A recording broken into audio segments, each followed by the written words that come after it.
नमस्कार। हमारे साथ बिहार के सबसे पुराने नेताओं में से एक शिवानंद तिवारी जी हैं और इनका परिचय पार्टी से नहीं बल्कि इनका परिचय इनकी विचारधारा से है।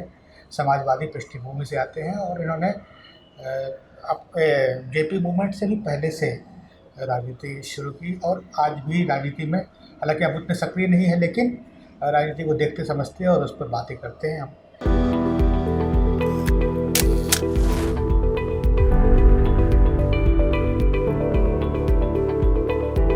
मैं शिवानंद जी से बातचीत करने आया हूँ, समझने आया हूँ बिहार में समाजवादी राजनीति के इतिहास को, जिसकी शुरुआत आज़ादी से पहले ही हो गई थी, लेकिन आज़ादी के बाद ख़ास तौर पर शिवानंद जी के पिताजी यहाँ के बड़े नेता थे रामानंद तिवारी जी, जो कर्पूरी ठाकुर और रामानंद तिवारी जी दोनों एक साथ राजनीति में सक्रिय थे और दोनों की जोड़ी की भी बहुत चर्चा होती है और ये भी चर्चा होती है कि दोनों में वैचारिक स्तर पर बहुत अलग अलग सोच भी थी उनकी। तो मैं सबसे पहले आपसे आपके पिताजी के बारे में जानना चाहता हूँ, जो पुलिस डिपार्टमेंट में थे और फिर वो राजनीति में आ गए, कैसे वो पुलिस डिपार्टमेंट से राजनीति में आए? देखिए, उनका जीवन बड़ा संघर्षपूर्ण रहा है। हमारे जो बाबा थे, हमारे पिताजी के पिताजी, वो माने बैलगाड़ी वगैरह चलाते थे। बहुत ज़मीन हम लोगों के की कम थी, तो माने खेती की से काम पूरे परिवार का नहीं चलता था, तो कुछ न कुछ माने खेती के अलावे खेती के बाहर करना पड़ता था। उसमें बैलगाड़ी रखे हुए थे। उस ज़माने में बैलगाड़ी सही आवागमन या सामान वामान ढोना ये सब होता था। और हमारे पिताजी एकमात्र संतान थे। और देखिए कि वो अपनी माँ के गर्भ में थे तो हमारे माने बाबा का ग्रैंडफादर का डेथ हो गया। अभी अकेले थे, माँ बाप के अकेले थे। तो जो होता है, पहले जो जॉइंट फैमिली था, जॉइंट फैमिली में मान लीजिए कि 3 भाई हैं, तो एक भाई का बेटा अकेले है तो उसको एक हिस्सा अकेले मिलेगा, और दूसरा भाई है उसके 4 बच्चे हैं तो 4 जगह पर बटेगा। अब इसको लेके एक वो परिवार में जलन जो होता है, तो हमारी दादी और हमारे बाबूजी की चाची जो बाल विधवा थी, बहुत कम उम्र में, तो वो दोनों ने मिल करके हमारे पिताजी को पाला पोसा। उसी में कुछ घर में कुछ इस तरह की घटना हो गई और कायस्थ लोग गांव में काफ़ी थे उस ज़माने में, और काफ़ी धनी मानी और ज़मीन जायदाद वाले लोग थे। उसी में से कोई एक आए हुए थे गांव में, वो आरा में पोस्ट थे, तो उन्होंने उनको अपने साथ जो है ले आए आरा में, और रसोई बनाने का काम जो है उन्होंने शुरू किया। मुश्किल से 12-13 बरस 14 बरस की उम्र रही होगी, और उनके यहाँ 1.5-2 साल काम किए। वो अचानक ऐसा हुआ कि होली के समय जो है पोस्टमास्टर साहब जो है एक जोड़ा धोती खरीद कर ले आए, और उसी में से एक धोती अपने बेटा को दिया और दूसरी धोती जो है वो इनको मिली। अब उस लड़के को के अहम को चोट लगा कि भाई जो धोती हमारा रसोइया पहन रहा है वही धोती हम लेंगे। मैं फेंक फाक दिया, कुछ बोला उस तरह से। ये चले आए फिर गांव में रहे। फिर कैसे कैसे जाके रेलवे में पांडे का काम उन्होंने किया। कलकत्ता में अखबार बेचने लगे। हमको पांडे मतलब पानी पिलाने का है? पानी पिलाने का काम। उसमें जो है झंझट हो गया। अपने स्टेशन मास्टर ने उनको कहा चूल्हा जलाने के लिए। इन्होंने कह दिया कि हमारा काम नहीं है। वो तो स्टेशन मास्टर ने मार दिया उनको लात से। वो रेलवे लाइन पर गिर गए, उनके पीठ पे चोट लगी, घुस्टा बन गया।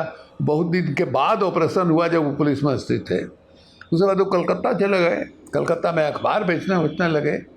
तो थोड़ा बहुत उनमें वो स्पार्क था जो जिसकी वजह से वो पोस्टमास्टर के घर से निकल के चले आए, या स्टेशन मास्टर को कह दिए कि मेरा काम है। हाँ, एक था कलकत्ता में अखबार बेचने के समय उनको जो है ज़्यादा पॉलिटिकलाइज हुए। स्टेटमेंट का जो ऑफिस था उसके बरामदे में बैठ करके कौन कौन अखबार पढ़ते थे। वहीं किसी संपादक वगैरह से भी उनकी मुलाकात हुई। उसके बाद इनके मामा के लोगों ने इनको पुलिस में बहाल करा दिया, हजारीबाग में हुए। और पुलिस में बहाल होकर जगह जगह, जैसे गिरिडीह में उनकी पोस्टिंग हुई, पुलिस बैरक जो होता था जिसमें एक साथ 15 आदमी, 20 आदमी, 25 आदमी रहते थे, तो वहाँ एक उपाध्याय जी थे, उपाध्याय जी के, अब उसमें गांधी जी ने अभियान चलाया था वो छुआछूत के विरोध में, जो अम्बेडकर साहब से उनका समझौता हुआ था, उस समझौते के बाद उन्होंने पूरे देश में अभियान चलाया था, उसका इन पर प्रभाव पड़ा था। अब उस बैरक में जो मेस्तर सफाई करने के लिए आता था, उसके घर ये और इनके एक साथ कौन सिंह थे, नाम देखिए भूल रहे हैं हम, दोनों आदमी गए और पत्तल में पूड़ी और जिलेबी उसके साथ बैठ कर के खाए। उसके बाद आए जब पुलिस बैरक में, तो कोई उपाध्याय जी थे, उनके घर में कोई फंक्शन था, जाने लगे तो उन्होंने रोक दिया, कहा कि पहले जाके नहाओ और ऐसी करके आओ, उसके बाद जो है। तो ये उनके दिमाग में पहले से ही बैठा हुआ था, पता नहीं कैसे। और जब जमशेदपुर में पोस्टिंग, उसी समय 42 में क्विट इंडिया मूवमेंट हुआ, गांधी जी वगैरह गिरफ्तार हो गए, और पुलिस के सिपाहियों के बीच में ये पहले से ही काम कर रहे थे और उनका एक संगठन इन्होंने बना करके रखा था। उसका परिणाम ये हुआ कि 9 अगस्त को गिरफ्तारी हुई, उसके 2 या 3 दिन बाद इन लोगों ने पुलिस वर्दी में विष्टुपुर में जुलूस निकाला, गांधी बाबा की जय और ये वो। तो उस दिन रात में इनकी गिरफ्तारी हो गई। वो जो बैरक था, जिस बैरक में ही थे, उस पर उन्होंने कांग्रेस का झंडा फहरा दिया था। वो कोई अंग्रेज एसपी था, क्रिट साहब, जिसके बारे में वो बताते हैं कि वो आके हमको रिवॉल्वर जो है छाती पर रख के तब जगाया। खैर उनको गिरफ्तार किया, गिरफ्तार करके उनके पैर में हथकड़ी बेड़ी लगा के हजारीबाग पहुंचा दिया। और हजारीबाग में उस समय जो है जेपी बंद थे, 42 में जो जेल से भागे, हाँ वहीं से भागे। तो उसके पहले की बात थी। तो इनको अलग रास्ते से जेल में घुसाया गया। तो ये भी डर था कि भाई जेलमैन से एसोसिएशन भी बनाए हुए हैं कहीं, तो सिपाहियों के कांटेक्ट में से बचाने के लिए इनको एक अलग ये कराया गया।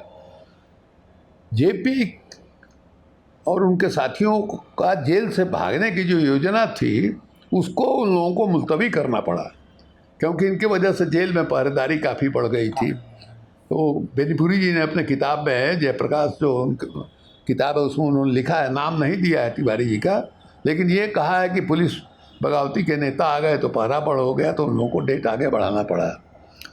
वहीं जब जेपी जो है, उनको जब मालूम हुआ कि भाई पुलिस का विद्रोह का नेता आया है, तो जाके मिले उनसे, और मिले भी डायरेक्टली कहते हैं लोग कि कुएं के इस पार हाँ इस पार उस पार जो है मिले, और वहीं पूछा उन्होंने कि आपने ये सब क्यों किया।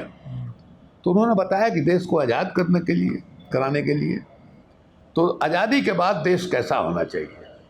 अब पुलिस का सिपाही, अब मान लीजिए ऐसा सवाल था, उसका जवाब देना, तो वहीं से समझिए कि समाजवाद का जो प्रशिक्षण है, जयप्रकाश जी ने उनको माने शुरू किया। पहली घुट्टी जो है, जिसको पहला अक्षर जो है का ज्ञान कराया, और उसके बाद आजीवन जयप्रकाश जी को अपना गुरु मानते रहे।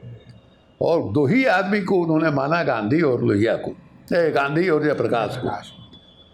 उसके बाद जो है फिर छूट उठ के आए, पता नहीं 1 साल या कितना दिन जेल में रहे, छूट के आए, फिर अपना पुलिस वाले संगठन में लग गए। वो बताते थे कि हम लोग गए मधुबनी में सूरज बाबू के यहाँ, तो सूरज बाबू का एक आज़ाद दस्ता हुआ करता था, तो वहाँ जो है मधुबनी के खादी भंडार में लोग गए वहाँ सूरज बाबू से मिलने के लिए।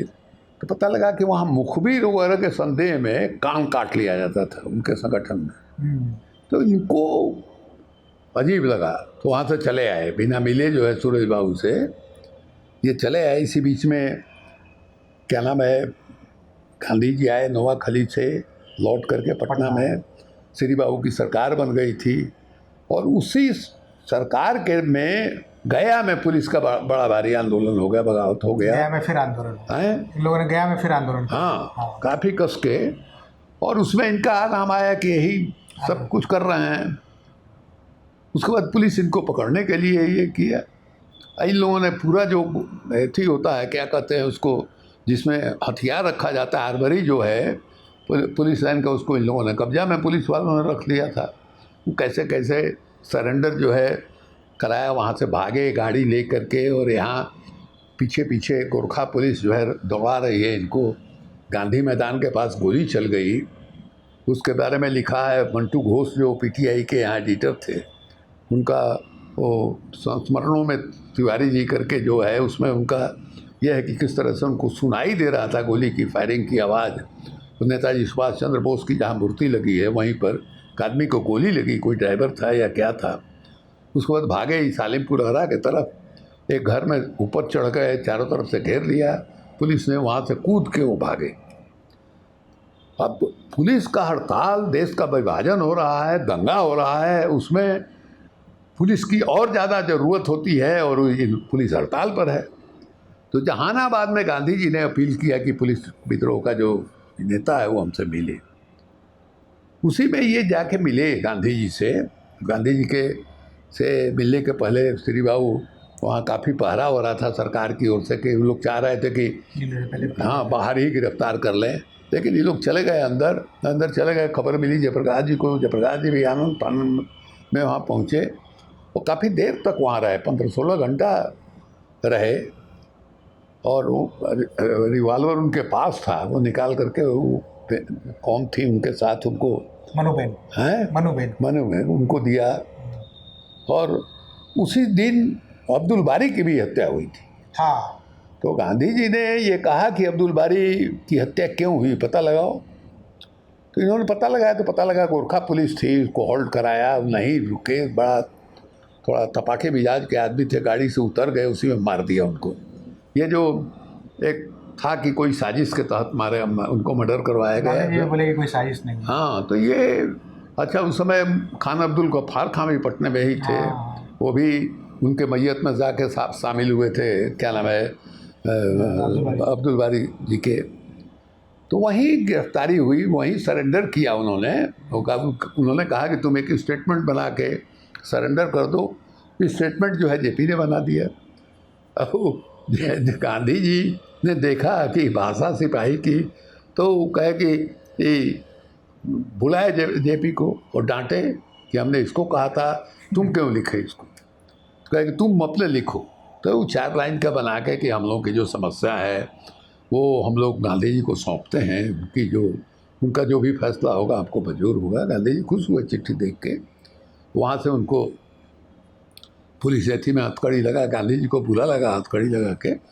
उसमें उनको 7 बरस की सज़ा हुई। उस जेल में दरमियान में पता नहीं किस इशू पर 21 दिन का उनका उपवास भी हुआ था। उसी में गवाही जो उन्होंने दिया था कोर्ट में, हमारा कसूर करके उसको बुकलेट कर छपवाया गया था। तो शायद 7 साल की या कितने की सजा। उसके बाद फिर अपील में 4 साल हो गए। वो अपील में 4 साल हो गया। और जो चुनाव हो रहा था 52 का, उसके 2 महीना 3 महीना पहले जो है ये जेल से निकले। तो 7 ही साल हुआ। 7 ही साल हुआ, 47 से 5 साल। 47 के बाद 52 का जो चुनाव हुआ, 5 साल, 4 साल 5 साल। हाँ है 52, ठीक है। हाँ, उसमें 4 साल की सज़ा हो गई थी। कुछ रिमेशन वगैरह जो मिलता है, मिलने होने के बाद 3 बरस के आसपास रहे होंगे, 3 बजे या कुछ ज़्यादा। बहुत सारी चीज़ें हैं जो मैंने किसी ने काम नहीं किया उन पर।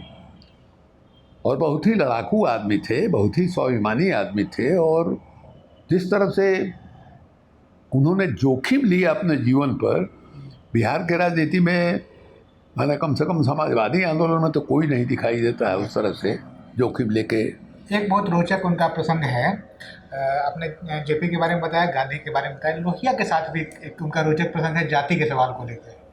देखिए, लोहिया से तो संबंध जो है ना, बिहार में जो सोशलिस्ट पार्टी थी, ये सोशलिस्ट पार्टी प्रजा सोशलिस्ट पार्टी थी। और 1956 में ही लोहिया ने सोशलिस्ट पार्टी बनाई थी, प्रजा सोशलिस्ट पार्टी से निकल के। वो जो वहाँ गोली चली थी, प्रथम थानो पिल्लई जो मुख्यमंत्री थे, और उसमें जांच वाँच कराना, रिजिग्नेशन मांगा था उन्होंने, पार्टी के अंदर झंझट हुआ उसके बाद। तो 1956 में मधुली में निकाले गए, उसके बाद लोहिया निकले। और उसी 56 में ही सोशलिस्ट पार्टी ने ये पिछड़ों के आरक्षण की बात उठाई। हमको ऐसा लगता है कि उनको प्रेरणा मिली जो काका कालेलकर कमीशन था। तो काका कालेलकर कमीशन जो है उसने मैंने जो संविधान का कमिटमेंट था, SC ST को आपने तो मूल संविधान में आरक्षण दे दिया और ये कहा कि जो OBC के लोग हैं उनके आर्थिक हालत, सामाजिक हालत या शैक्षणिक हालत का पता लगाने के लिए एक आयोग का गठन जो है करेगा। ये संवैधानिक व्यवस्था थी और उसमें जो है 52 का चुनाव हुआ और 53 में ही काका कालेलकर कमीशन जो है बैठ गया और उसमें पिछड़ा और अति पिछड़ा दो हिस्सा, बहुत ही बढ़िया रिपोर्ट है वो। लेकिन अब क्या कहिएगा, काका कालेलकर ने राष्ट्रपति को जो भेजा रिपोर्ट उसमें कह दिया कि इसको नहीं माना जाए, नहीं माना जाए। उसके बाद जो है ये गोविंद वल्लभ पंत थे गृह मंत्री, उन्होंने पार्लियामेंट में उसको पेश किया, कोई चर्चा ही नहीं हुई, ख़त्म हो गया मामला। लोगों का आकलन है, मेरा भी ये मानना है कि लोहिया को उस रिपोर्ट से फिर ये पिछड़े को के आरक्षण का जो ये था, इस सवाल को उन्होंने उठाया और बाबा साहब अम्बेडकर ने शेड्यूल कास्ट शेड्यूल ट्राइब के लिए तो किया ही था। पिछड़े इतनी बड़ी आबादी जो है वो वंचित थी, उसको उन्होंने पिछड़ा पावे 100 में 60 का नारा दिया। लेकिन कर्पूरी जी, तिवारी जी, बसंत सिंह वगैरह सब लोग PSP में थे। लोहिया से इन लोगों का कोई साटका नहीं था। लोहिया से लोग जुड़े जब सोशलिस्ट पार्टी और प्रजा सोशलिस्ट पार्टी का मर्जर हुआ 1964 में, बनारस में सम्मेलन हुआ, उसमें SM जोशी की भी बड़ी भूमिका रही है। तो वो प्रजा सोशलिस्ट पार्टी और इनका मर्जर हुआ तो संयुक्त सोशलिस्ट पार्टी बनी। लेकिन एक धड़ा जो प्रजा सोशलिस्ट पार्टी का था वो अलग ही रह गया, वो इसमें शामिल नहीं हुआ। SM जोशी जो है उसके राष्ट्रीय अध्यक्ष बनाए गए। उसके बाद तिवारी जी, कर्पूरी जी, ये सब लोग मिल करके ये पिछड़ा पावे 100 में 60 के साथ जुड़े ये लोग। इसलिए ये कहा जाए कि लोहिया जी के साथ जो है जुड़ाव इन लोगों का बाद में हुआ। पहला जुड़ाव JP के साथ था, कर्पूरी जी हो या तिवारी जी हो, दोनों एक ही साथ जो है कर रहे थे। और बिहार की पूरी सोशलिस्ट पार्टी पर कब्जा था बसंत बाबू का, और बसंत बाबू PSP में रह गए। बसंत बाबू का गजब का कब्जा था और बसंत बाबू एक धुरंधर बिहार के राजनीति में थे, लेबर फील्ड के लेबर लीडर थे और बहुत ही पढ़े लिखे आदमी, बहुत अगाध आदमी। लेकिन वो दूसरे मिजाज के आदमी थे। आमतौर पर जो मजदूर संगठनों में काम करने वाले लोग हैं, नेता लोग होते हैं, उनमें एक डिक्टेटोरियल एटीट्यूड जो है होता है। हाँ, और भाषण देने में भी वो लोग जो है थोड़ा फायरी किस्म का, बहुत आग उगलने वाला भाषण देके ताकि सबको जो है उत्तेजित किया जा सके, उत्साहित किया जा सके। तो बसंत बाबू पर तरह तरह का उस समय ये लगा था, तो बसंत बाबू अलग हो गए थे और ये लोग जो है सोशलिस्ट पार्टी में रह गए। तब से इस लोग सोशलिस्ट पार्टी में रहे। कहते हैं कि बसंत बाबू ने एक बार कर्पूरी ठाकुर पर जूता फेंक दिया था। ये हमको नहीं जानकारी है, हमको नहीं जानकारी है। और कर्पूरी ठाकुर और रामानंद तिवारी जी, इन दोनों एक ही समय के थे। दोनों में माने ये कहा जाए कि आज़ादी के लड़ाई के दरमियान इन लोगों की मुलाकात नहीं हुई थी। दोनों अलग अलग इलाके में थे, दोनों का क्षेत्र जो है अलग अलग था। लेकिन विधानसभा में दोनों एक साथ आए, एक ही पार्टी से आए। कर्पूरी जी ने खुद लिखा है संस्मरण में कि जैसा हमने आपको कहा कि हाईकोर्ट में जो बयान इन्होंने दिया था, वो बयान पुस्तिका के रूप में छपी, हमारा कसूर। कर्पूरी जी ने लिखा है कि हमारा कसूर हम झोला में लेके घूमते थे और उसको हम बांटते थे या बेचते थे। तो इस बीच में सरकार ने उसको प्रतिबंधित कर दिया। हुआ कि साहब वो रखना बेचना अपराध है। तो डिहरी स्टेशन पर ये उतरे तो पुलिस ने इनका बैग वगैरह का तलाशी लिया कर्पूरी जी के, और उसमें वो पकड़ा गए तो इनको जेल भेज दिया। इनको सज़ा हो गई। फिर हाई कोर्ट में ये लोग गए तो हाई कोर्ट ने कहा कि भाई जितने दिन तक की जेल में रहे हैं उसी को सज़ा मान के इनको रिलीज किया जाता। कहा कि इस घटना के बाद और हम लोग करीब आ गए। तिवारी जी को अपने सीमा के बारे में ज्ञान था। उनको ये था कि साहब हम जो है, जो माने वैचारिक और ये वो होता है, उसकी समझ हमको कम है, और इसके लिए वो संपूर्ण रूप से कर्पूरी जी को ही फॉलो करते थे। कर्पूरी जी और तिवारी जी की जोड़ी जो है उस ज़माने में माने एकदम राम लक्ष्मण टाइप की जोड़ी थी। पार्टी के अंदर मान लीजिए कोई ऐसा कड़वा मसला आ गया जिसमें कर्पूरी जी बोलने में हिचकते थे तो तिवारी जी वो काम करते थे। हमने देखा है बहुत नज़दीक से, दोनों में गजब का माने ये था। हम मैट्रिक का इम्तहान दिए थे तो हम गए थे जयप्रकाश जी के यहाँ सर्वोदय मेला लगता था फरवरी के महीना में, और कर्पूरी जी तिवारी जी दोनों जाने वाले थे। हमको बुलाया गया था सिन्हा घाट पर, वहीं से नाव से हम लोग पार करके उस पार गए, वहाँ से पैदल उनके गाँव गए थे। उस पार जो है नदी में दोनों नहा रहे थे, एक दूसरे का समझे कि जो बच्चों का ये होता है उस तरह का झगड़ा इन लोगों के बीच में जो हो गया। वो झगड़ा हुआ जब कर्पूरी जी मैंने चीफ मिनिस्टर हुए 72 में। तो 72 के चीफ मिनिस्टर के जिसमें हुई उस समय तिवारी जी जो है संयुक्त सोशलिस्ट पार्टी के विधायक दल के नेता थे। तो जो स्वाभाविक है कि साहब इनको लगता था कि हम तो बनेंगे ही, अगर सरकार जो है बनेगी और उसमें संयुक्त सोशलिस्ट पार्टी को नेतृत्व का मौका मिलेगा तो विधायक दल के नेता के रूप में हमको अवसर मिलेगा। वहाँ इंद्र कुमार जी एक थे, भोला बाबू वगैरह थे, और पिछड़ा अगड़ा का कड़ुआपन जो है वो काफ़ी बढ़ गया था। उसमें इंद्र कुमार जी वगैरह का बयान आ गया, भोला बाबू का भी बयान आ गया। लोगों ने लिखा है, पॉल ब्रॉस का हम कहीं देख रहे थे, हम भूल रहे हैं, उसमें इस बात का जिक्र है। उसमें कर्पूरी जी ने जैसा बात कहा जाता है कि कर्पूरी जी ने तिवारी जी से कहा कि अब हम लोग ये सांप्रदायिक लोगों के साथ सरकार बनाएंगे। तो उन्होंने कहा कि ठीक है, नहीं बनाएंगे। उसके बाद इन्होंने प्रेस में बयान दे दिया या प्रेस कॉन्फ्रेंस करके कह दिया कि हम लोग जो है इनके साथ सरकार नहीं बनाएंगे। और उसके बाद इनको कहीं जाना था, कोई कार्यक्रम वगैरह था, चले गए, और इस बीच में कर्पूरी जी ने सरकार बना दिया। अच्छा, ये जो है, और तिवारी जी एकदम जिसको कहते हैं सिपाही दिमाग वाले आदमी थे, वो जीवन भर इसको पकड़े रहते, कभी उन्होंने बात नहीं किया कर्पूरी जी से। अच्छा, हाँ, और काफ़ी दूर तक। अच्छा, कर्पूरी जी को एडवांटेज था कि उनके साथ जो टीम थी बहुत चालाक लोगों की, चतुर लोगों की, दाव पेच समझने वालों की, पढ़े लिखों के, जैसे प्रणव चटर्जी थे। प्रणव चटर्जी संयुक्त सोशलिस्ट पार्टी के अध्यक्ष थे, वो काफ़ी पढ़े लिखे आदमी थे। इंद्र कुमार जी थे, भोला बाबू वकील थे, और लोग थे, ये सब कर्पूरी जी के साथ थे। इनके साथ उस तरह से कोई जो बौद्धिक आदमी कहा जाए वो नहीं था। एक रामदयाल सिंह थे, हराही जिला के, वो भी 42-42 में जेल गए थे। वो इनके एक साथ थे, लेकिन उनकी समझ भी मैंने उस तरह से नहीं थी। उसका बहुत कड़वापन इन दोनों के बीच में हो गया। सबको याद है 77 में सरकार जो है बननी थी, कर्पूरी जी भी लोकसभा के लिए जीत गए थे, तिवारी जी भी जीत गए थे।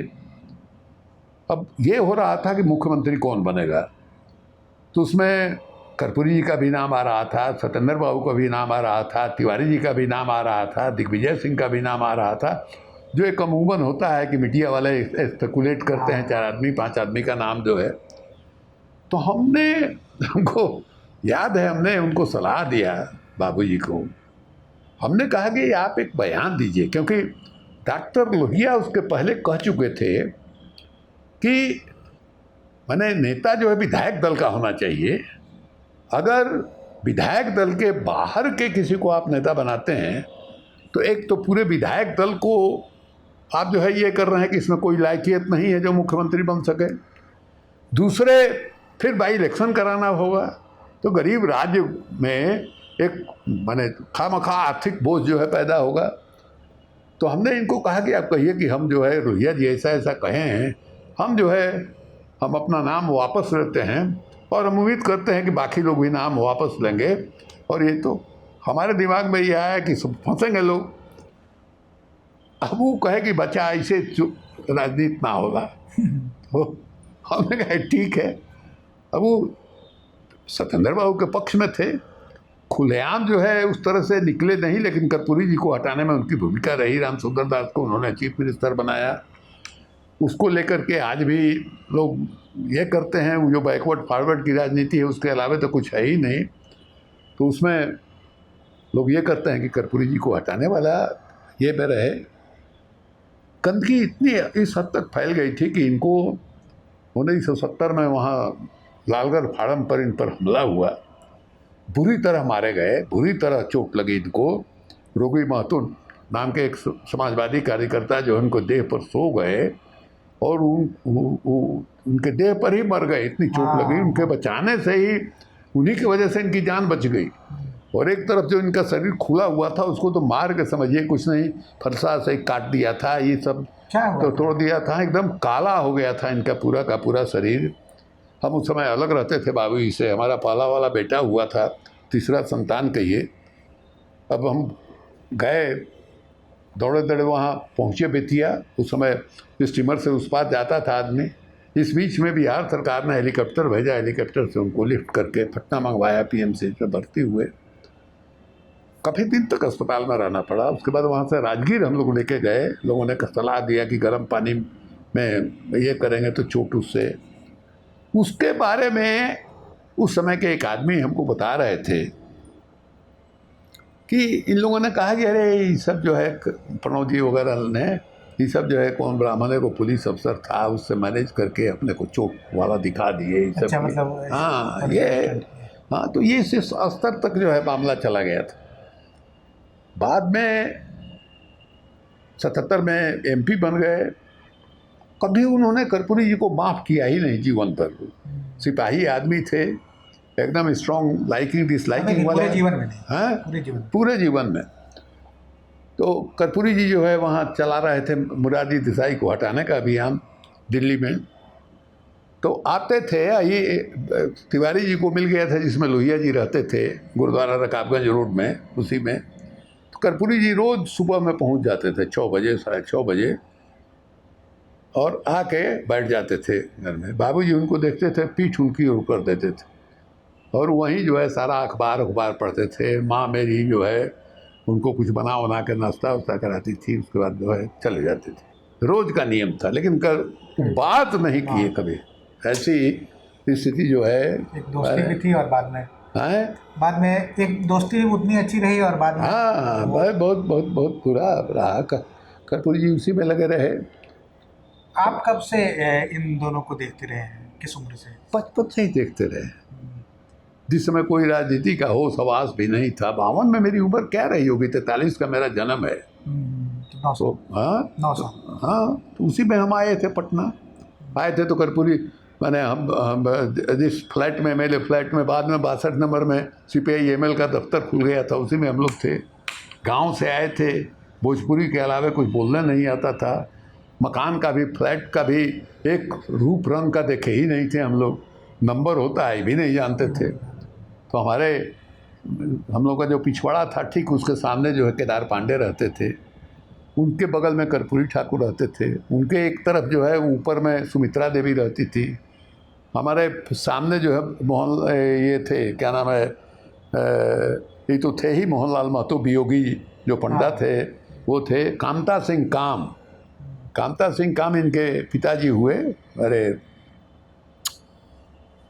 अरे जो औरंगाबाद से एमपी भी हुए, शंकर दयाल सिंह के पिताजी थे। ये सब लोग वहाँ रहते थे उस कॉलोनी में, एमएलए फ्लैट में। और क्या पर्सनालिटी थी कामता सिंह काम की, ऐसा चेहरा गोला भरा हुआ, ऐसे मूंछ, और ठहाका मारते थे तो पूरा एमएलए फ्लैट जो है गूंज जाता था। उसी में ये आपको क्या नाम है, ये बीपी मंडल जो है, बीपी मंडल दूसरे वाले बीपी मंडल जिनके नाम पर यूनिवर्सिटी है, बीएन मंडल। तो बीएन मंडल जो है एमएलए हो गए थे सर, वहाँ आए थे लोहिया जी। तो आपको किसी ने कहा, तो हम भी गए थे लोहिया जी से मिलने के लिए। छोटे थे उस समय, पता नहीं 4-5वां क्लास वगैरह में पढ़ते होंगे। किसी ने कहा कि तिवारी जी का लड़का है, पूछने लगे हमसे क्या पढ़ते हो, कैसे पढ़ते हो। तो हम सब विषय बताए, हिंदी भूल गए। तो बोले कि हिंदी नहीं पढ़ते हो, हम यहाँ पढ़ते हैं। तो कहा कि तुमको तो पहले तो वही बोलना चाहिए था। तो अंग्रेजी से ये कुछ बोले वो, तो हम कहे कि आप अंग्रेजी नहीं पढ़े हैं, जो बचपना एक जो होता है। तो बोले कि हम लोग को तो कोई बताने वाला नहीं था, तुम लोग को तो हम लोग बताने वाले हैं। ये पहला स्मरण जो है लोहिया जी का मेरे दिमाग में वही है। तो वहीं रहे, लेकिन हमारा जो है एकदम अजीब तरह का ये था, शरीर में दूध पीते थे, दौड़ते थे, खेलते थे। अब वो मेरा एक दूसरा जो है रास्ता जो है पकड़ा गया, शहर में हमारा जो है एकदम ये हो गया, शोहरत हो गई दबंगई के मामले में। अच्छा। हाँ हाँ, शहर में कोई तूती बोलती थी, यही नहीं रांची से जीवीएस में गए, रांची में भी वही हंगामा, हमको वहाँ से प्रिंसिपल ने निकाल दिया। आरा में गए, आरा में क्यों निकाल दिया वहाँ से? वहाँ से क्यों निकाल दिया? कई तरह की घटनाएं हैं, वो सब उसको छोड़िए, लेकिन यही है कि निकाल दिया हमको। फिर आरा जैन कॉलेज में पढ़े, वहाँ भी इसी तरह से तमाशा हुआ। इस बीच में हम सेंट जेवियर्स में जब रांची में थे, तो एक वहाँ शैलेंद्र भट्टाचार्य करके सोशलिस्ट वर्कर था, उसको पता लगा मेरे बारे में कि हम आए हैं। तो एक साइक्लो स्टाइल बुलेटिन जो है सोशलिस्ट पार्टी का निकालता था, तो वो हमको दे गया बेचने के लिए। तो पहला राजनीतिक कर्म जो है हमने वही किया। उसके बाद वो होटल मजदूर, होटल कर्मचारी संघ का वो यूनियन चलाता था, वो हमको 2-3 दफ़ा ले गया। दूसरी घटना ये हुई कि उस समय डॉक्टर लोहिया का अंग्रेजी हटाओ आंदोलन जो है चरम पर था, और मैंने अलकतरा पोतना और ये पढ़ना, और रांची में जो सीनियर लोग थे, एमए के विद्यार्थी लोग, वो लोग जो है इस काम में लगे हुए थे। हमको को भी बड़ा अच्छा लगा। ये अच्छा लगने का कारण जो है एकमात्र यही था कि हमको अंग्रेजी नहीं आती थी, तो हमको लगा कि बड़ा बढ़िया काम हो रहा है भाई, अंग्रेजी से छुटकारा दिलाने का। तो वहाँ से थोड़ा बहुत समझिए कि पॉलिटिकलाइजेशन जिसको हुआ। कितनी उम्र रही होगी? हमको लगता है कि उस समय हमारी उम्र 21-22 साल रही होगी। 21-22 साल रही होगी। तो वहाँ से हम यहाँ आए, तो वो शैलेंद्र भट्टाचार्य जी जो है यहाँ के होटल यूनियन वालों को बता दिया, वो लोग मेरे पास आए। अब वो अपने साथ उन लोगों ने जोड़ा, हम भी जुड़ गए। तो 3-4 महीना ही हम रह पाए। उस सालिमपुर हरा में उन लोगों का ऑफिस था, रात में मीटिंग होती थी 10 बजे के बाद। जब होटल बंद हो जाए तब जो है, तब समझिए कि वहाँ से आने में कुत्ता साला भौंक रहा है। फिर रोज़ कहीं ना कहीं झंझट, मैनेजर ने मार दिया किसी पैरा को एक थप्पड़, तब वो प्रॉब्लम आया। हमने उसके बाद हाथ जोड़ दिया कि हमसे ये पार नहीं लगेगा। संयुक्त सोशलिस्ट पार्टी में उस समय समाजवादी विजन सभा जो है, उसमें पहले थे गुणानंद ठाकुर, जो सहरसा से एक बार एमपी हुए थे, उसके सुपौल से। हाँ, तो वो एमपी हुए थे। बड़ा वो अपने तरह के आदमी, बड़ा डायनामिक आदमी थे और बहुत ही खांती सोशलिस्ट थे। उसके बाद यहाँ जो है पुनपुन का एक था नौजवान, वो कृष्ण कुमार, वही अपने को संयोजक को लिखता था, कोई कुछ था नहीं। तो एक ढंग से सोशलिस्ट पार्टी के दफ्तर में हम जाने लगे। वो दौर ऐसा था जिसमें सोशलिस्ट पार्टी के ऑफिस में किशन पटनायक भी आ रहे हैं, कृष्णाथ जी भी आ रहे हैं, विजय देव नारायण शाही आ रहे हैं, डॉक्टर बंस आ रहे हैं। सबका जो है आते थे, और मान लीजिए 10 आदमी 20 आदमी जो भी हो उसमें अपना बोलते थे। हम जो है वहाँ जाने लगे, तो लोग क्या बोल रहे हैं तो हमारे दिमाग के ऊपर निकल जाए। हमारे साथ एक हमने ये किया कि भले नहीं समझ रहे हो कि हम बैठे रहते थे, और धीरे उसमें 2 लोगों ने हमको बहुत प्रभावित किया। एक भी हो सकता है कि लोग ज़्यादा आए, एक तो किशन जी ने और दूसरे कृष्णाथ जी ने। तो किशन पटनायक के साथ हम जुड़ गए, समाजवादी विजन सभा का काम करने लगे, किशन जी का प्रोग्राम कराने लगे, उनका झोला टांग के वो जहाँ जा रहे हैं। तो एक ढंग से आप ही कह सकते हैं कि मेरे अंदर समाजवादी आंदोलन का जो वैचारिक बोध है वो किशन जी को ही सुन के। हाँ, बहुत सारे लोगों से प्रभावित हुए। हाँ, हम बहुत, उसमें किशन जी का सबसे ज़्यादा प्रभाव हमारे ऊपर। उनका नज़रिया बहुत स्पष्ट है। अब बहुत ही बस बहुत पढ़ने के बाद बहुत सारी चीज़ें अल्लाह डॉक्टर लोहिया के बाद हम ये मानते हैं, अच्छे नाम तो बहुत बड़ा बड़ा है, मधु जी वगैरह का भी बहुत ही बड़ा योगदान रहा है समाजवादी आंदोलन में। उन्होंने संघर्ष किया है गोवा आंदोलन में, मैंने उनके बारे में अफवाह उड़ा कि मर गए वो, तो उस समय में अंतर्जातीय शादी उन्होंने की, इसमें कहीं कोई संदेह नहीं है। पार्लियामेंट्री डेमोक्रेसी के बारे में जितना उनको जानकारी थी उतना कोई नहीं जानता था। इस सब के बावजूद लेकिन देश जिस दिशा में चल रहा है उसका परिणाम क्या होगा और उसका किस ढंग से विरोध किया जा सकता है, इसके बारे में किशन जी बहुत स्पष्ट थे। इसलिए हाँ, किशन जी ने उसी समय महेंद्र सिंह टिकैत वगैरह का जिस समय उफान हुआ था उस समय किसान आंदोलन वगैरह पर किताब उन्होंने लिखी, और वो माने कि नहीं साहब जो मार्क्सिस्ट लोगों का ये है मजदूर और ये कहे कि नहीं, किसान जो है जो अभी मौजूदा ये है उसमें सबसे शोषित तबका है, और उसको उन्होंने जोड़ने के लिए काम किया। तो उनके साथ हम लोग लगे रह गए। उसी बीच में एक यूनिट बन गई हम लोग की, क्या नाम है, JNU में भी अच्छी यूनिट बनी। उसमें हम जो है समझिए कि किशन जी की एक सलाह थी कि 40 वर्ष की उम्र के पहले चुनाव नहीं लड़ना चाहिए। अच्छा। तो हमने पूछा क्यों, तो उन्होंने कहा कि चुनाव में आप उम्मीदवार बनते हैं, चुनाव लड़ने के लिए जाते हैं, तो चुनाव जीतने का जो एक ये हो जाता है उसमें बहुत सारे आपके जो आदर्श होते हैं उनके साथ कंप्रोमाइज़ करना पड़ता है। इसलिए जो एक लड़ाकूपन है माने या आदर्शवाद है वो जो है माने खंडित होता है, वो जो है कमज़ोर होता है। हमको ये बात जम गई। तो 1977 में 74 आंदोलन हुआ, बीच में हम 74 आंदोलन के बाद 77 में आ जाते हैं। 74 आंदोलन की बात कभी अलग से होगी। तो हमको टिकट मिला संचालन समिति के सदस्य के रूप में शाहपुर से। हम जाके नॉमिनेशन फाइल कर दिए। अब देखिए आजकल भीतर से लेकिन हमको एक गिल्ट वाला लग रहा था कि भाई हमने तो संकल्प लिया था कि हम 40 वर्ष के पहले नहीं लगेंगे, हम कैसे, लेकिन हमने भर दिया था। तो हमारे बाबूजी ने उस समय MP हो गए थे, उन्होंने हमसे पूछा भोजपुरी में ही कि तुमको चुनाव लड़ने का मन है? हम कहा कि ना। कहे कि वापस ले लो। तो हमने वापस ले लिया। उनके कहने पर जो आज पूरा का पूरा जो माहौल दिखाई दे रहा है उसमें एक मैंने लीक से हट करके ये बात जो है दिखाई देगी। उन्होंने हमको वापस लेने के लिए कहा और हमको बल मिला, भीतर से जो हमारे अंदर एक अपराध बोध था वो निकला, और हमने जो है बजाते मैंने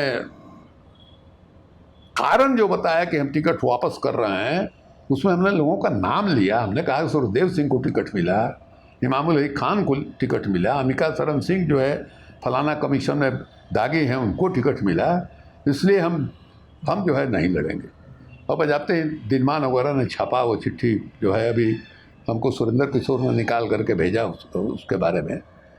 और उसके बाद फिर 80 में इसमें क्या हम आपको जरा रोकना चाह रहे हैं। 77 के चुनाव में तो इन लोगों ने भी चुनाव लड़ा था। लालू जी ने नीतीश जब जीत गए, हाँ, लालू जीत गए, लोकसभा का लड़े थे, और नीतीश भी लड़े थे। नीतीश भी असेंबली का लड़े थे, हार गए। हाँ, तो नीतीश को हमने पैरल कमेटी एकदम डेमोक्राइज था नीतीश।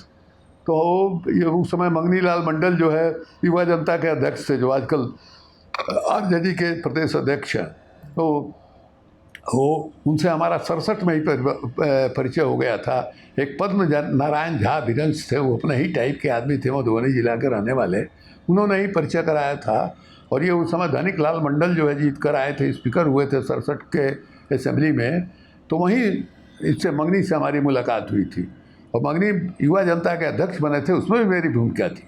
लेकिन नीतीश के प्रति मेरा बहुत सॉफ्ट कॉर्नर था। आंदोलन में हम लोग साथ थे, किशन जी के साथ समता संगठन वगैरह के मीटिंग में, लोहिया विचार मंच के मीटिंग में नीतीश ये थे।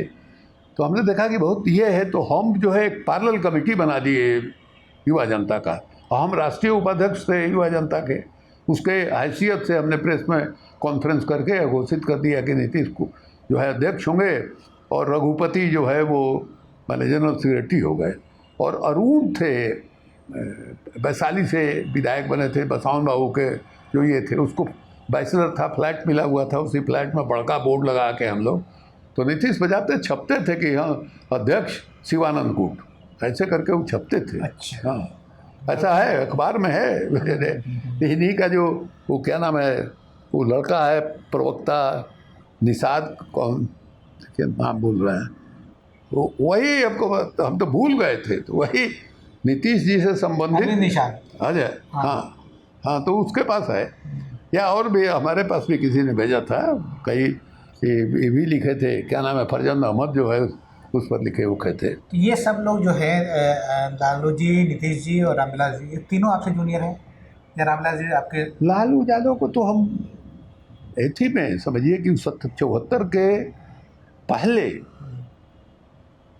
वो आपको एक प्रकरण छूट गया था कि यहाँ 69 में विश्व हिंदू धर्म सम्मेलन हुआ था, जिसमें सतपुरी के शंकराचार्य ने कह दिया था कि हरिजन पैदाइशी अछूत है।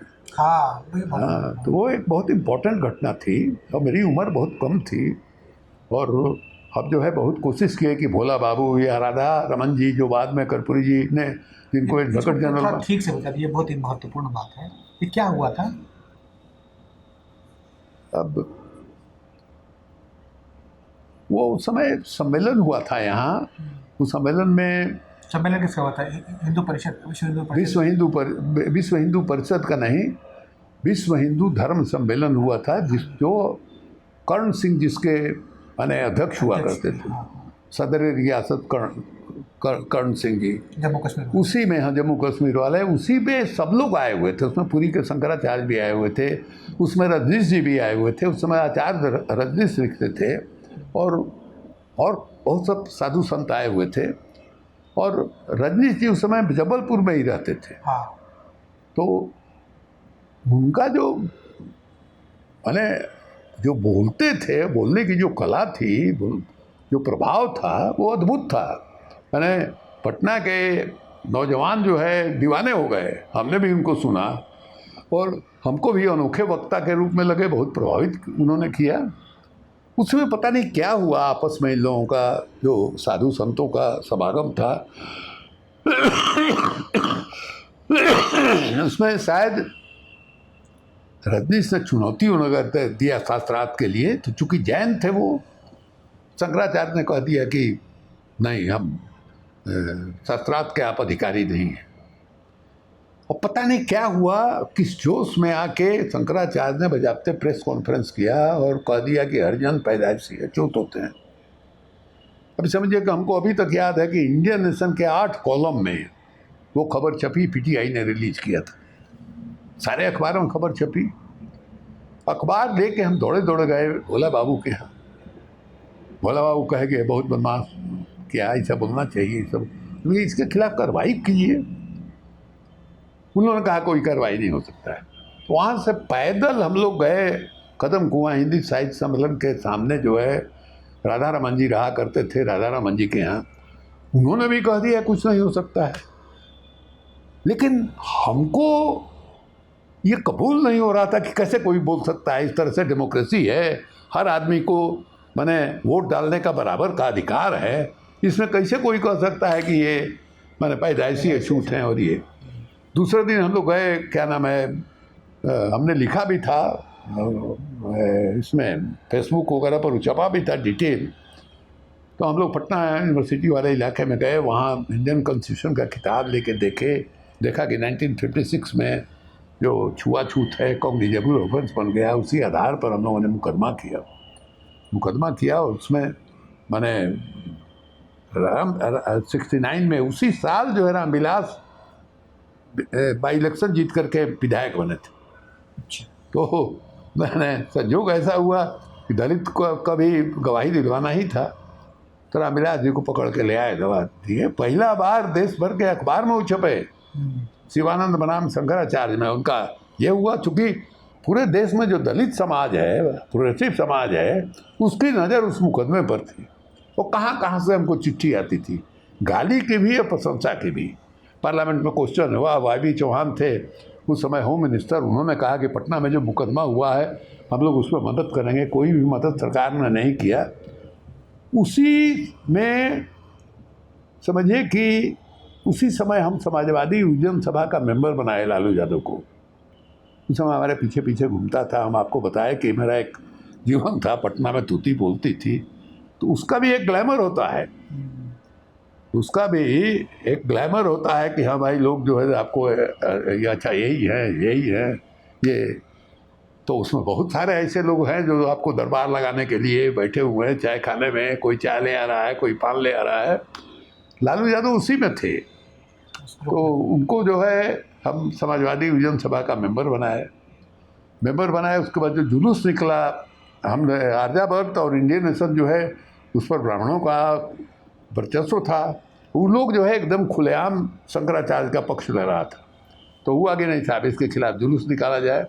तो एमएलए फ्लैट से हम लोग ऐसे ही 17-18 आदमी जुलूस निकाले। लालू यादव उस जुलूस में शामिल थे और पहला बार इनकलाब जिंदाबाद उन्होंने उसी जुलूस में बोला। वहाँ हम लोग गए, गेट पर मीटिंग हुई, आर्यावर्त को बुलाए हम लोग।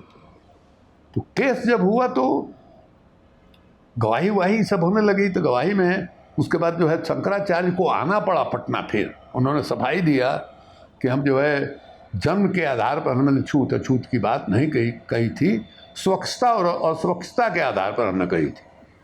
तो उसका हम लोगों ने एक काउंटर बने छपवाया, पर्चा फोल्डर छपवाया, हिंदू बनाम हिंदू। एक रामेश्वर जी थे यहीं विक्रम के पास के, बहुत साधारण कर्मचारी लेकिन वो इंटेलेक्चुअल आदमी थे। वो सच्चा बाबू सच्चानंद सिंह जो ये थे, वो सच्चा बाबू और आनंद कुमार के जो शायद पिताजी, वो लोग क्लास फेलो थे इलाहाबाद यूनिवर्सिटी में।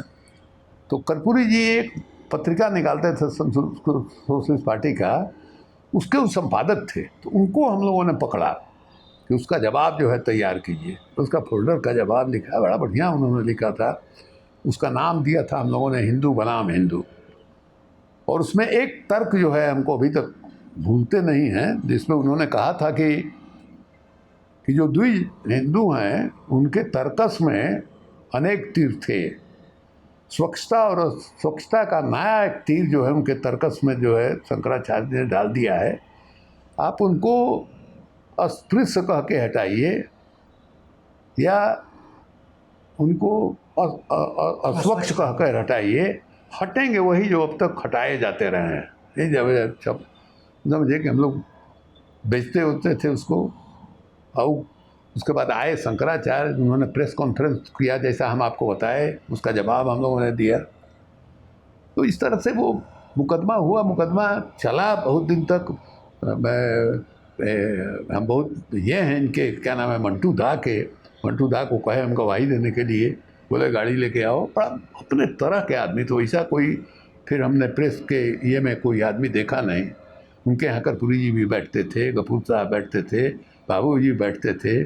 वो पीढ़ी उनके यहाँ बैठती ही थी। और हमारी जो पीढ़ी थी, नए उम्र के लोग थे, उनको भी उसी तरह से वो ये करते थे। कोई बयान वान भी देना हो तो हड़काते थे, उसके बाद बयान वान चलवा देते थे। तो उसके बाद रिक्शा पर बैठ के गए वो हमारे साथ। तो कोर्ट में उन्होंने गवाही दिया, उनका नोटबुक जो है एग्जिबिट हुआ वहाँ। तो केस जो है उस समय एसडीओ सुनता था, हाँ, तो उसको खारिज कर दिया। फिर हम लोग अपील में गए। तो कौन केस इतना लड़ सकता था, उतना हमारे पास, हम लोग के पास साधन भी नहीं था, वकील भी फ्री थे, ये सब था। तो हम लोग परसों नहीं किए। हमसे किसी ने पूछा था कि भाई इस केस से आप क्या समझते हैं कि छुआछूत जो है ख़त्म हो जाएगा। तो हमने कहा कि नहीं, हम चाहते थे कि इस पर डिबेट हो, चर्चा हो, और डिबेट हुआ। हाँ, तो इसका जो मेरा मकसद था वो पूरा हुआ। हाँ, ये मामला आपने बहुत अच्छा बताया कि जो समाजवादी यूनियन सभा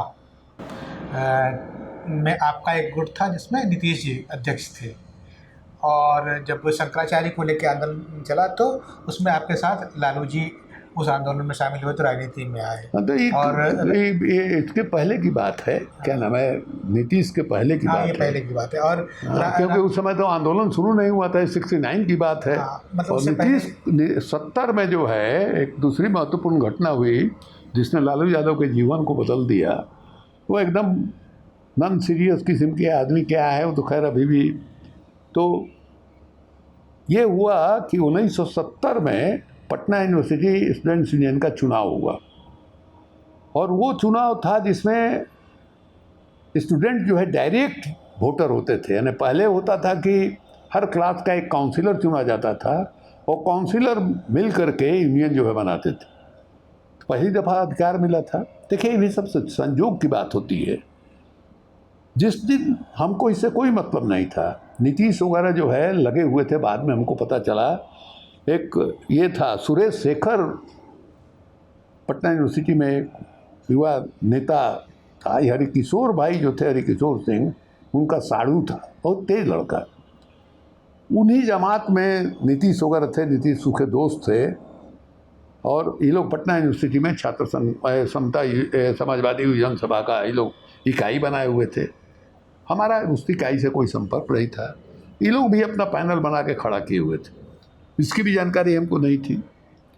वहाँ हम गए जिस दिन विड्रॉल हो गया था कैंडिडेट का, उस दिन हम उधर से गुजर रहे थे, तो ठीक पटना कॉलेज के गेट के सामने जो रमना रोड है, उसके एक किनारे बानी है और दूसरे किनारे एक स्टेशनरी की दुकान है। वो इनाम करके एक हम लोग का साथी था, उसकी दुकान थी। तो जब जाते थे वहाँ बैठ के चाय पीना, पान खाना, तो हम देखा बड़ा चहल पहल है। तो लोग बताए कि ऐसा ऐसा है। उसमें एक विनय था, विनय सिन्हा, खजांची रोड का, वो जो है ऐसे सिगरेट पीता था। उसको देखे, राम प्रसाद यादव को देखे, तो हम पूछे कि आप लोग यहाँ क्या कर रहे हैं भाई? तो बीना ने कहा कि हम लोग जो है ऐसी करा रहे हैं, कॉम्बिनेशन बना रहे हैं, कास्ट कॉम्बिनेशन चुनाव के लिए। तो कहा कि क्या ज़रूरत है भाई इसकी? ये पहली दफ़ा लड़कों को सीधे अधिकार मिला है, और इनको इनके बीच में फिर से उसी तरह से जातीय गुटबंदी कराने का क्या मतलब है? कहा कि तो यहाँ ऐसे ही चुनाव होता है। उसके बाद जो है और हमको टॉन्ट किया कि अगर दूसरा होता है तो करा के देखो। तो मेरा मिजाज कुछ उसी तरह था। ये बात हमको लग गई तो हमने मंगवाया कि कौन कौन कैंडिडेट है। उसमें लालू यादव जो है जनरल सेक्रेटरी का भरे हुए थे। हम जो है एक पैनल तैयार किए उसमें AISF का था, इंजीनियरिंग कॉलेज का एक विद्यार्थी, वो अध्यक्ष के लिए भरे हुए था। एक महिला थी उमा पांडे, उसको भी हम नहीं जानते थे, वो उपाध्यक्ष में थी, उसको बना लिया। जनरल सेक्रेटरी में हमने लालू को चुन लिया। इस तरह से ज्वाइंट सेक्रेटरी में भी किसी को बनाए। और उसके बाद जो है हम उस मोहल्ले में जितने लोग 8-10 आदमी 12 आदमी हमारे मित्र थे, अलग अलग, सबको बुलाए। हम कहा कि देखो भाई, यही है, प्रतिष्ठा का सवाल है, वही पैनल है। जिसके घर में यानी कोई भी मेंबर, फैमिली मेंबर, लड़का हो या लड़की हो, पटना यूनिवर्सिटी का छात्र है, उसको ही पैनल दीजिए। और मैंने रिश्तेदार का, दोस्त का ये, और दूसरी मीटिंग हम लोग एक और बड़ी मीटिंग बुलावें। दूसरे दिन 80-85 लोगों की मीटिंग हुई इंजीनियरिंग कॉलेज के फील्ड में, और उसके बाद लग गए हम लोग। और समझिए कि सुबह में लालू यादव से हमारी कोई मुलाकात नहीं है, उस पैनल में किसी से मुलाकात नहीं है। सुबह में हम 10 बजे जीप लेके अपना निकलते थे बाबूजी वाला, और रात के 10 बजे तक एक एक हॉस्टल, एक एक लॉज। और बड़ा ज़बरदस्त कैंपेनर आदमी है, जो कहे हमको संगठन के काम में इन लोगों ने लगा ही नहीं, न लालू यादव, न नीतीश कुमार, किसी ने नहीं। तो लॉज में जाए, मान लीजिए पूछा कि अरे भाई ये पुष्पमित्र जी यहाँ रहते हैं तो नहीं। तो आप कौन है भाई? तो मैं आप फलाना है। किस ईयर में पढ़ते हैं? फलना ईयर। और कोई आपके साथी लॉज में? न तो 7-8 आदमी आ गए। अब उनको बैठा के कि देखिए, जो पटना में यूनिवर्सिटी की राजनीति में कुछ दादा लोगों का जो कब्जा है, इस कब्जा को मुक्त कराना है। ये पहली दफ़ा डायरेक्ट इलेक्शन हो रहा है, और ये लोग एकदम बिल्कुल अपने जेब में जो है रखने का ये है। ये एक एक लॉज में घूम घूम करके, एक एक हॉस्टल में हम लोग घूम घूम करके, इसका हमने 3-4 दिन के बाद लालू यादव से हमारी मुलाकात हुई।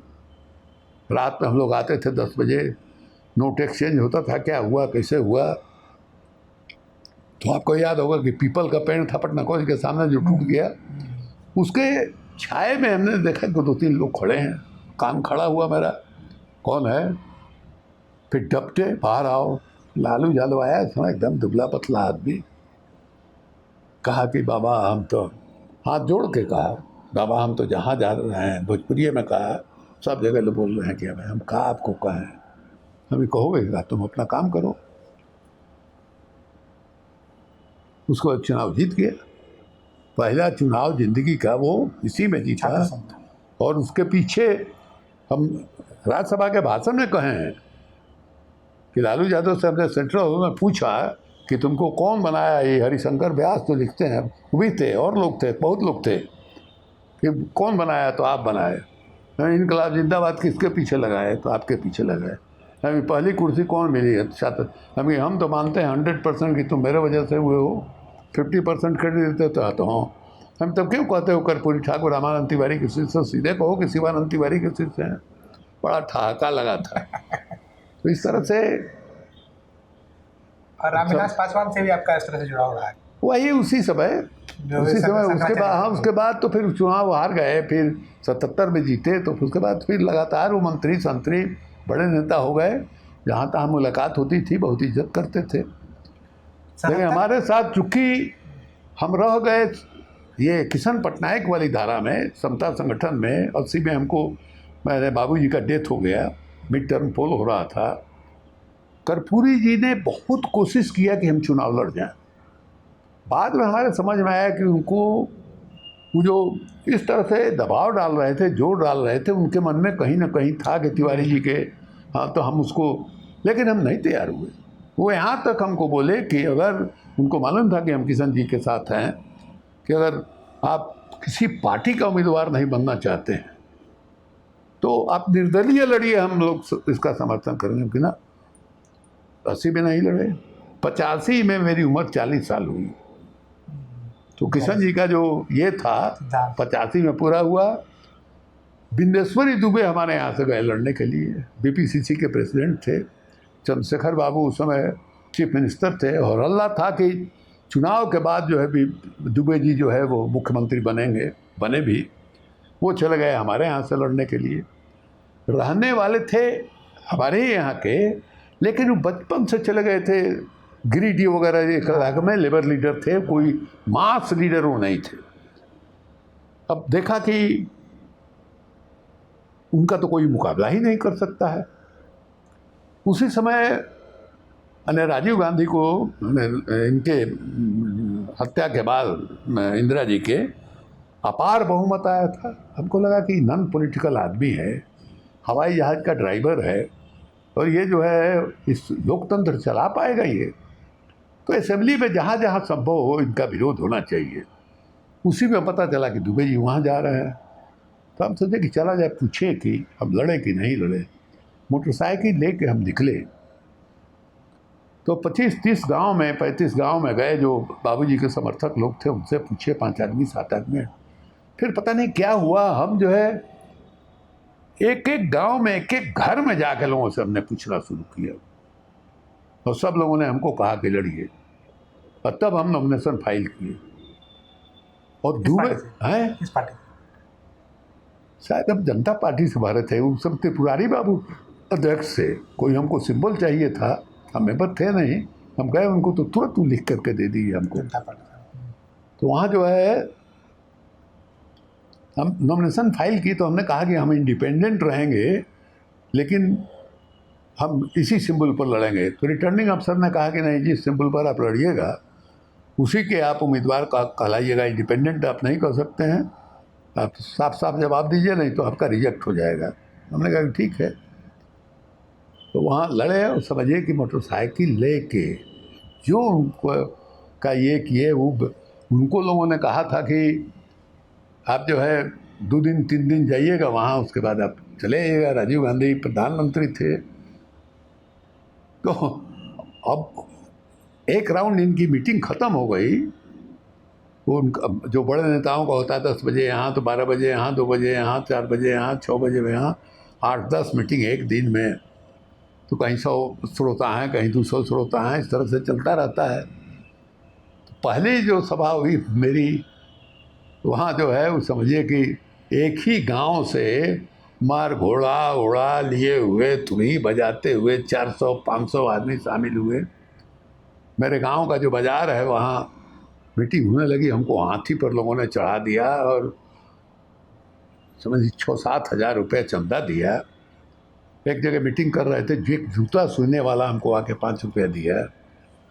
तो जब इन लोगों को लगा कि हम लोग फंस गए तो सतेंद्र बाबू जा रहे हैं क्षेत्र में, राजपूत गांव में, रामलखन बाबू जा रहे हैं जादव गांव में, देवरहवा बाबा के बहुत शिष्य लोग थे, देवरहवा बाबा के शिष्य लोग प्रसाद वसाद लेके उनके ओर से घूम रहे हैं।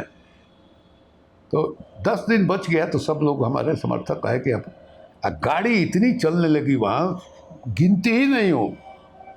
तो हुआ कि भाई जीप रख लीजिए नहीं तो चढ़ा देगा कौन सा बेटी बेटे। जीप हम रखे, पुरानी खटारा गाड़ी थी, बूढ़े ड्राइवर भी थे उसके।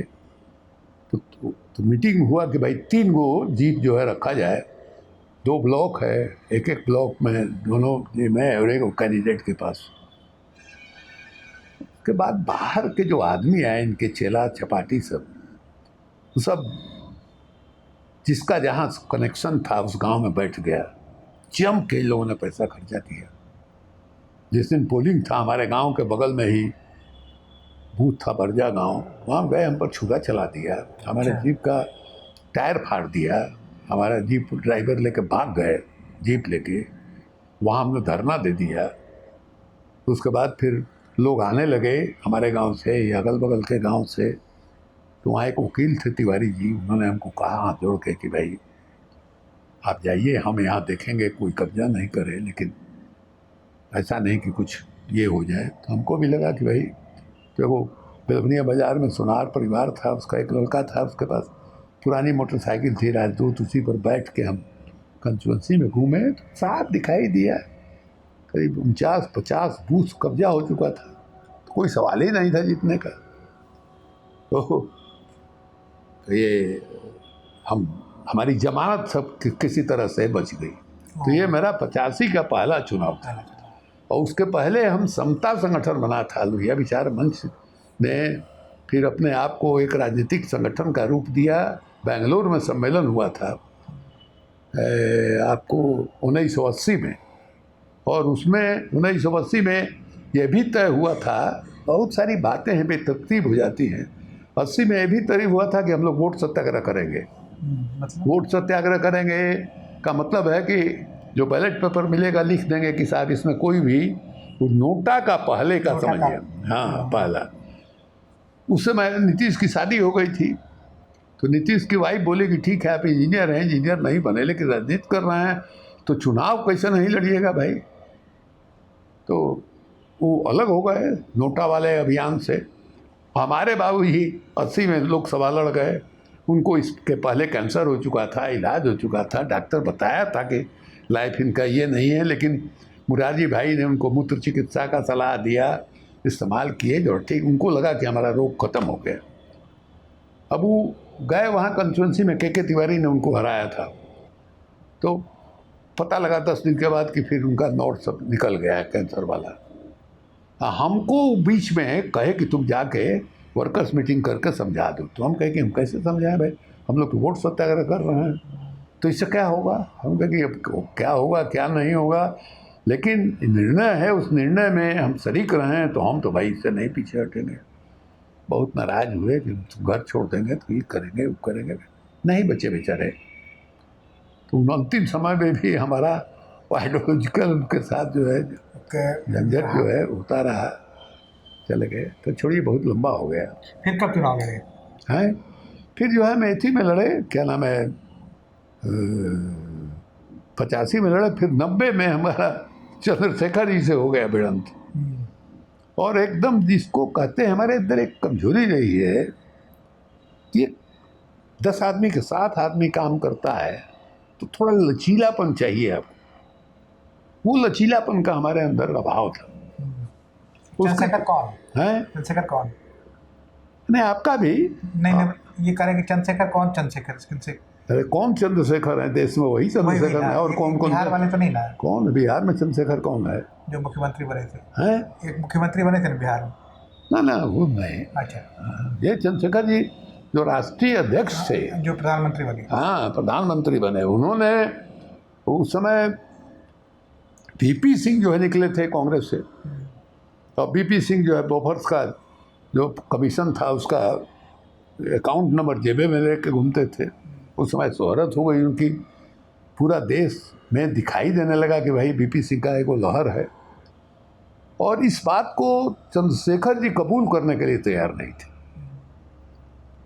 तो हमको लगा कि चंद्रशेखर जी को मदद करना चाहिए वीपी सिंह को, क्यों ऐसा कर रहे हैं।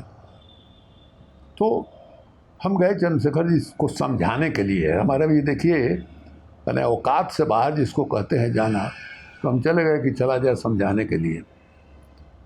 तो वो जो है क्या नाम है, ये में थे वहाँ जैसे पहुँचे तो वशिष्ठ नारायण सिंह, ये जो नीतीश कुमार के काफ़ी अभिन्न हैं, तो वो वहाँ पहले से मौजूद थे। तो हम पूछा उनसे, तो कहे कि नहीं, मुलाकात नहीं हो पाएगी, शरद पवार वगैरह है मैं। तो हम कहा कि ठीक है भाई। तब तक कोई अंदर से एक आदमी निकला चंद्रशेखर जी के घर से, जो हमको देखा तो प्रणाम किया, प्रणाम बाबा। हमने कहा हो का हलवा जरा कहिए अध्यक्ष जी के, सब लोग उनको अध्यक्ष जी कहता था। जब फुर्सत तो 2 मिनट के बाद ही निकल, कहा शिवानंद का बात बा, का हलवा लेके बैठ गए कमरे में। वशिष्ठ भाई भी बैठे मेरे बगल में। तो हमने उनको कहा कि भैया काहे के लिए आप वीपी सिंह का विरोध कर रहा है, जनता उनके पीछे है, राहुल गांधी को हटाया जा सकता है, राजीव गांधी, राजीव गांधी को। तो बोले कि राजीव गांधी को खेत हमारे कट ले बा, ऐसे ही बोले वो। फिर हम कहा कि देखिए एथी से पब्लिक ओपिनियन साथ में, तो पब्लिक ओपिनियन मतलब 5000 के भीड़ कहे कि हिंदू मुसलमान में करा के मर्डर कर दिया जाए तो कल जाए पब्लिक ओपिनियन है। अब वो इस ढंग से लॉजिक करे, हम कहे कि भाई तब तो तारा से भैया बातें ना कही जा सकल। क्योंकि हम चले आए। उसके बाद मुजफ्फरपुर में उनकी सभा थी, तो उसमें उन्होंने कहा कि सूरजदेव सिंह, तपेश्वर सिंह मेरे दोस्त हैं, हम छाती ठोक करके इसको एलानिया तौर पर कबूल करते हैं। हमें वो बयान जो है देखिए, अरे भी है कहीं पढ़ा होगा एथी में, वो बयान जो है छपा। अब उसको छाप दिया, एडिट पेज के एडिटोरियल का आर्टिकल होता है, उसके नीचे उसको बॉक्स बना करके ये उसमें सबसे जो एतराज़ वाली बात उनके साथ हो सकती है, शब्द जो है सेंटेंस हो सकता है, वो ये था। और सारी बातों के अलावा कि पहले के समय में जिस तरह के संबंधों को लोग छुपाते थे, उन्होंने स्वीकार किया। हाँ, वो चंद्रशेखर जी एलानिया तौर पर इसको कबूल करते हैं। जो धनबाद में कोल माफिया थे, हैं धनबाद में जो कोल माफिया थे सूर्यदेव सिंह, वही ना? सबके बारे में, हाँ धनबाद के ही। और दूसरा सूर्यदेव सिंह कौन? उसके बाद जो है हम कहे कि वो समझते हैं कि ये साहस है, ये साहस नहीं है, ये बेशर्मी है। तो बेशर्मी शब्द जो है उनको बहुत टच कर गया। अब इलेक्शन का समय आया तो उन्होंने हमारा टिकट रोक दिया।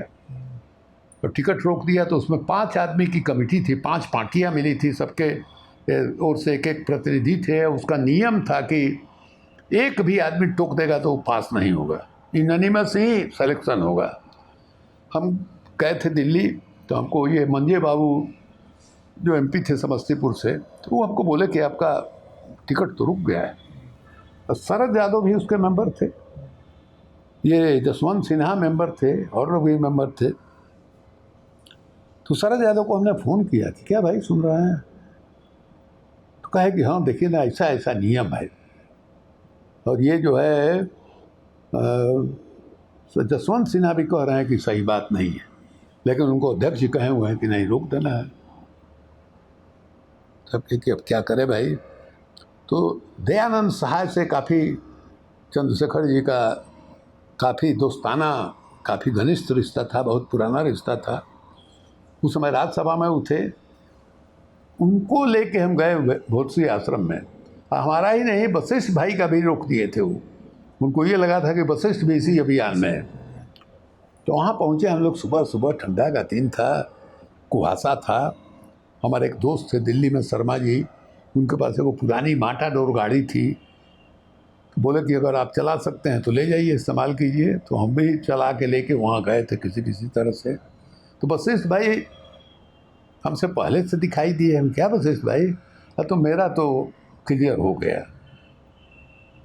तब तक दयानंद साहब गए अंदर, उधर चंद्रशेखर जी निकले पीछे से, उनको देखे का शिवानंद का हाल बा, मैं ठीक बा भैया। उसके बाद घूमने लगे हम लोग। तो गजब का था। और सी आश्रम जो है, आप बगैर देखे उसका बयान नहीं किया जा सकता था। अच्छा था कि इस मामले में तो उनका कोई जवाब ही नहीं था।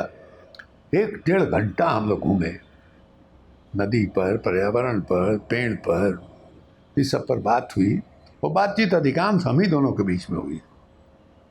उसके बाद वो आए नीचे जहाँ गाड़ी लगी हुई थी।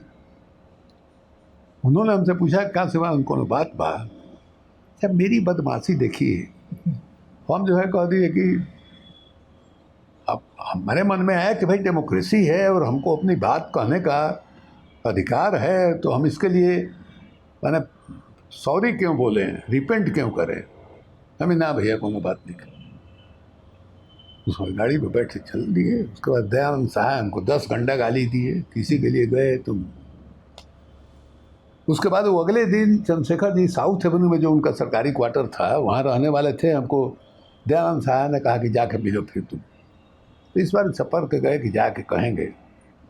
3 व्हीलर से उतरे जैसे उनके गेट पर, तब तक जॉर्ज आ गए। जॉर्ज उस समय इंडस्ट्री मिनिस्टर थे। तो उतरे, क्या शिवानंद चंद्रशेखर से मिलने आए हो? क्या हाँ। तो उसके बाद दोनों आदमी साथी हम लोग गए अंदर, और जॉर्ज को खाने के लिए चंद्रशेखर जी बुलाए हुए थे। तो एक ही कमरे में हम लोग बैठे। अब हमको कैसे कहें कि भाई आप जो तीनों आदमी बैठ के साथ में खाना वाना खाए, सब कुछ हुआ। उसके बाद फिर छोड़ने के लिए जॉर्ज जाने लगे, छोड़ने के लिए गेट पर आए। जॉर्ज साहब गेट पर बैठे चले गए। और फिर उन्होंने पूछा का शिवानंद को बात कहोगे कि ना भैया कोई। और उसके बाद आके हम इंडिपेंडेंट लड़ गए। हाँ, वहीं शाहपुर से जो अपना हमारा घर था, जहाँ से दुबे जी से लड़े थे, लड़ गए। और का घोषित किए कि हम चंद्रशेखर के खिलाफ लड़ रहे हैं, जनता पार्टी के खिलाफ नहीं लड़ रहे हैं। पूरा तमाशा हुआ। उसमें हम 250 या 300 वोट से हार गए। वो भी हार गए कि बोगस वोटिंग हुआ था, और रिकाउंटिंग के लिए हमको सब खोज रहा था। हम थे ही नहीं कि एसडीओ को था कि रिकाउंटिंग के लिए कहेंगे तो जिसमें बोगस पकड़ा गया है कि बोगस हुआ है, वो 250-300 वोट है, उसको निकाल देंगे तो ये जीत जाएंगे। अब उस समय मोबाइल वगैरह का ज़माना नहीं था, निकल गए, सभी हार गए। फिर उसके बाद जाके बाई इलेक्शन में समता पार्टी से पीरो से जीते। इसी तरह की तसल्ली से भरी हुई एक्सक्लूसिव रिपोर्ट्स देखने के लिए सब्सक्राइब करें इंडिया टुडे हिंदी का यूट्यूब चैनल और बेल आइकन जरूर प्रेस करें ताकि वीडियो अपलोड होते ही आपको खबर हो जाए।